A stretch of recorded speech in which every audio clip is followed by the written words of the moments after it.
The Congressional Committee investigating the January 6th attack on the U.S. Capitol is unveiling the first details of its findings tonight in a prime-time televised hearing. It is the culmination of nearly a year of investigation into the events on and before January 6th, as former President Donald Trump worked to overturn the results of the 2020 election. President Joe Biden reflected on the committee's work earlier today. As I said, when it was occurring and subsequent, I think it was a clear, flagrant violation of the Constitution. I think these guys and women broke the law, tried to turn around the result of an election. And there's a lot of questions: who's responsible, who's involved. I'm not going to make a judgment on that, but I just want you to know that we're going to probably be, a lot of Americans are going to be seeing for the first time some of the detail that occurred. Tonight is just the first of a series of public hearings that will take place over the next few weeks. Our Lisa Desjardins is at the Capitol, and she joins me now. So hello, Lisa. So much anticipation about these hearings. Tell us what we should expect tonight, and what are you looking for? Right. This is an unusual night, Judy. Obviously, January 6th itself is historically unique. So is this committee unique, and so will this hearing in prime time be unique.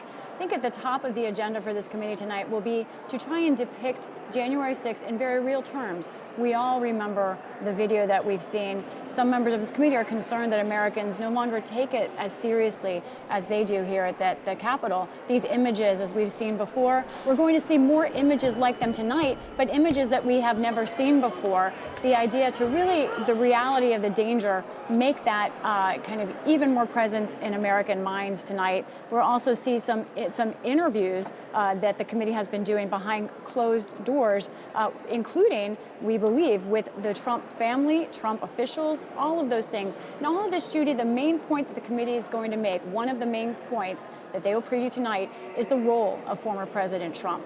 They will try and make a case, according to the committee aides, that this was a multi-step conspiracy that led to January 6th, and that President Trump himself was central to it. Of course, the former president, his allies, and Republicans here deny that. But I will tell you, it's a big night for this committee. Just to review what they've been doing, the work that has been underway for this committee. This is a committee that was created just over a year ago at the end of June in 2021 by a House vote, a vote by the full House. And it has interviewed over 1,000 witnesses so far, issued 100 subpoenas. If you look at those subpoenas, the largest group of those are for Trump officials and those, it seems, that the committee believes were helped organize that rally on January 6th. Lastly tonight, what should viewers expect? As you can hear the noise outside the Capitol, probably over a microphone. Tonight, about a 90-minute hearing in prime time. We do expect a break at one point in it. There will be 2 live witnesses in addition to all of the video testimony tonight.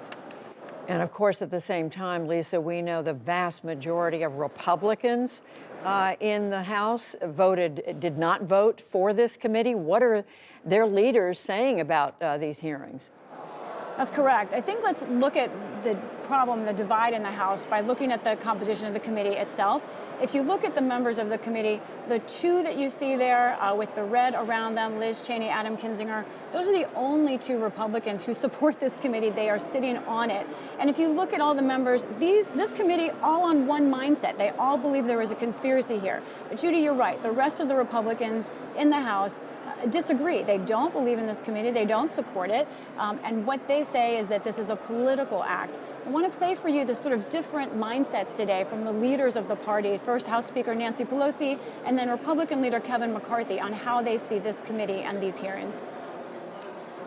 The narrative of what happened as an assault on our democracy, on our Constitution, on our Capitol, on our Congress, in a very violent way.